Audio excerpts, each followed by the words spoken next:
Good morning. నేను doctor Padmaja, మెడ్సీ hospitals Vijayawada.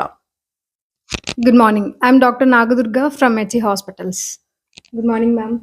Good morning Durga. ఇవాళ ఏంటి పొద్దునే బ్రైట్గా వచ్చావు? ఎక్కడ చూసినా ఈ మధ్య అంతా ప్లాస్టిక్స్ వినపడుతుంది మ్యామ్. దాని గురించి మీరు కొంచెం ఎక్స్ప్లెయిన్ చేస్తే. Okay. Plastics basically petrochemical product నుంచి తయారు చేసిందనమాట. అంటే పెట్రోలియం నుంచి ఎక్స్ట్రాక్ట్ చేసిన మెటీరియల్తో ప్లాస్టిక్స్ తయారు చేస్తాం. మనము ఏది క్యారీ చేద్దామన్నా ఇంతకుముందు పేపర్ బ్యాగ్స్ వాడేవాళ్ళం, క్లాత్ బ్యాగ్స్ వాడేవాళ్ళం. కానీ పాపులేషన్ పెరిగిపోయింది, కన్వీనియన్స్ కోసము ప్లాస్టిక్స్ వాడటం మొదలెట్టాం. That was in a way necessary step.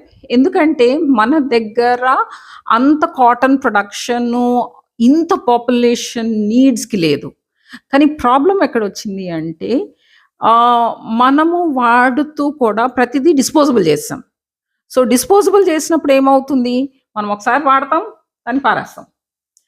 And ఆ పారేసిన మెటీరియల్ ఏమవుతుంది, నేచర్లో ప్రతిదీ కూడా ఏదైతే న్యాచురల్ థింగ్స్ ఉన్నాయో అవన్నీ బయోడిగ్రేడబుల్ ఉంటాయి. అంటే అవి మట్టిలో నుంచి వచ్చినాయి, వాటి పని అయిపోయిన తర్వాత, అంటే ఆకులు చూడండి, అది ఆ మొక్కకి న్యూట్రిషన్ సప్లై చేసిన తర్వాత అది ఎండిపోతుంది, కింద పడిపోతుంది.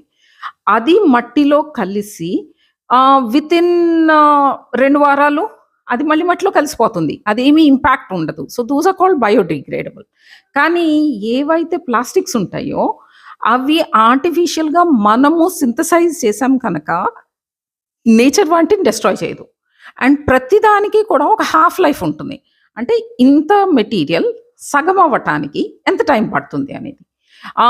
ఇప్పుడు ప్లాంట్స్ అని చెప్పాను చూడండి, వాటి హాఫ్ లైఫ్ మేబీ 2 వీక్స్ ఉంటుంది. అంటే కొన్నాళ్ళకి అది పూర్తిగా ఏమీ హాని చేయకుండా నేచర్లో కలిసిపోతుంది. కానీ ప్లాస్టిక్స్ అనేవి వీటి హాఫ్ లైఫ్ 25 ఇయర్స్, 100 ఇయర్స్ ఉంటుంది. సో ఇవాళ నేను షాపింగ్ వెళ్ళి 4 బ్యాగులు తీసుకొచ్చి తర్వాత అవన్నీ పనికిరావని చెప్పి 4 పడేసాను అనుకోండి, రేపు అట్లా నేను కంటిన్యూస్గా వాడుతూ ఉండి పారేస్తూ ఉంటే నా లైఫ్ టైంలో నేను టన్ ప్లాస్టిక్ని తయారు చేస్తాను. సో నేను చనిపోయిన తర్వాత ఇఫ్ ఐఎమ్ బర్న్ట్, దెన్ నా యాషెస్ అన్నీ కలిపి ఇంత చిన్న దాంట్లో వచ్చి కలిసిపోతాయి. కానీ నేను తయారు చేసిన టన్ను ప్లాస్టిక్ ఎక్కడికి పోతుంది, అక్కడ టన్నులాగానే ఉండిపోతుంది. అట్లా ఇమాజిన్ ప్రపంచంలో ఎంతమంది మనుషులు ఉన్నాము, అండ్ అందరం ఇట్లా చేస్తే మనము మన ప్లానెట్ ఎర్త్ని ఒక గార్బేజ్ బిన్ లాగా తయారు చేసి వెళ్తున్నాం.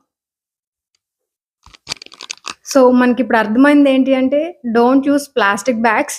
అండ్ వెళ్ళినప్పుడల్లా మనం అన్ని చోట్ల ప్లాస్టిక్ కవర్ కాకుండా మనం వెళ్ళినప్పుడు కవర్ క్యారీ చేయాలి. అండ్ చిన్న వాటర్ బాటిల్స్లో వాటర్ తాగకుండా మనం వాటర్ బాటిల్ క్యారీ చేయాలి. అండ్ ప్లాస్టిక్ యూస్ తగ్గించాలి. అండ్ మనం అనుకుంటాము మనం ఇక్కడి నుంచి పారేస్తున్నాము, ల్యాండ్ ఫిల్కి వెళ్తాంది అని. కానీ అక్కడ కూడా వాళ్ళు చేసేది ఏంటి, బర్న్ చేస్తారు. సో ఈ బర్న్ చేసినప్పుడు దీంట్లో నుంచి వచ్చిన కెమికల్స్ గాల్లోకి వెళ్తాయి. ఆ చుట్టుపక్కల ఉన్న వాళ్ళకి ఆ గాలి ఎక్స్పోజర్తో వాళ్ళకి హెల్త్ ఇష్యూస్ చాలా కనపడతాయి. కానీ గాలి పువర్ పీపుల్ను స్లమ్స్ దగ్గర, ఈ రీసైక్లింగ్ దిసింగ్స్, ట్రాష్ తయారు చేసే ఏరియాస్ దగ్గర మాత్రమే ఉండదు. గాలి ఆల్ ఓవర్ ద వరల్డ్ అందరికీ సేమ్ గాలి. సో అది గాలి వీస్తుంది, మనం కూడా పీల్చుకుంటాం. సో ఈ ఇంపాక్ట్ హెల్త్ పరంగా చాలా చాలా చాలా చూస్తున్నాం.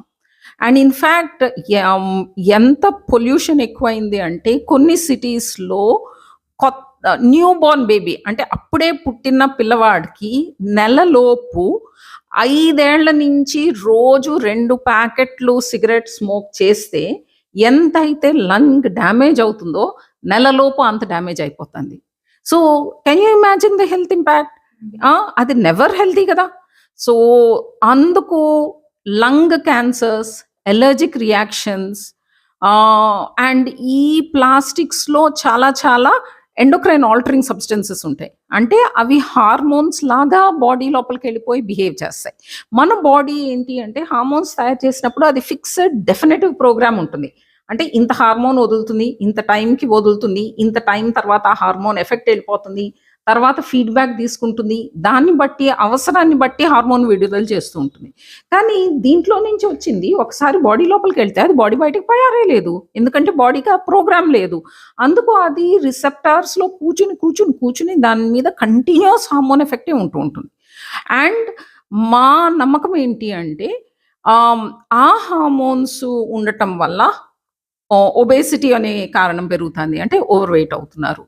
అండ్ ఆడపిల్లల్లో రీప్రొడక్టివ్ సిస్టమ్ ఫంక్షన్స్ చాలా చాలా ఎఫెక్ట్ అవుతున్నాయి. చిన్న వయసులో పెద్ద మనుషులు అయిపోతున్నారు. ఇర్రెగ్యులర్ పీరియడ్స్ ఉంటున్నాయి. పాలిసిస్టిక్ ఓవరీస్ ఉంటున్నాయి. ఎండోమెట్రియోసిస్ ఉంటుంది. ఎడినోమయోసిస్ ఉంటుంది. ఫైబ్రాయిడ్స్ పెరుగుతున్నాయి. క్యాన్సర్ రిస్క్ పెరుగుతుంది. అండ్ కొంతవరకు ఆడపిల్లలు తల్లి కడుపులో తయారవుతున్నప్పుడు కూడా ఆ ఫార్మేషన్‌లో అబ్నార్మాలిటీస్ ఉండటం వల్ల కొంతమందికి పుట్టుకతోనే ఓవేరియన్ ఏజింగ్ ఎక్కువుంటాందేమో అనేది స్ట్రాంగ్ నమ్మకం. సో, ఇవన్నిటికి తర్వాత మందులు మనం వాడలేం. చేయాల్సింది ప్రివెన్షన్.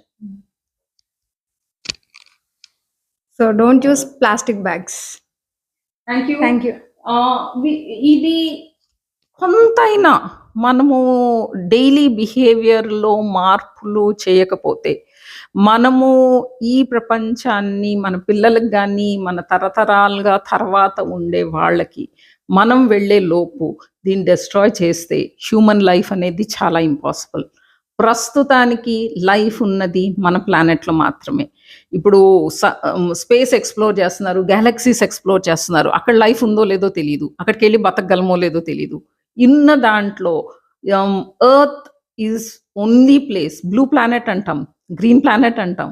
ఎందుకంటే లైఫ్ సస్టైన్ అయ్యేది దీన్ని మనము ఎలా వచ్చామో వెళ్ళే లోపు అంతకన్నా బెటర్ చేసి వెళ్ళగలిగితే మన ఫ్యూచర్ జనరేషన్స్ కూడా లైఫ్ అంటూ ఉంటుంది. Thank you very much. Have a good day.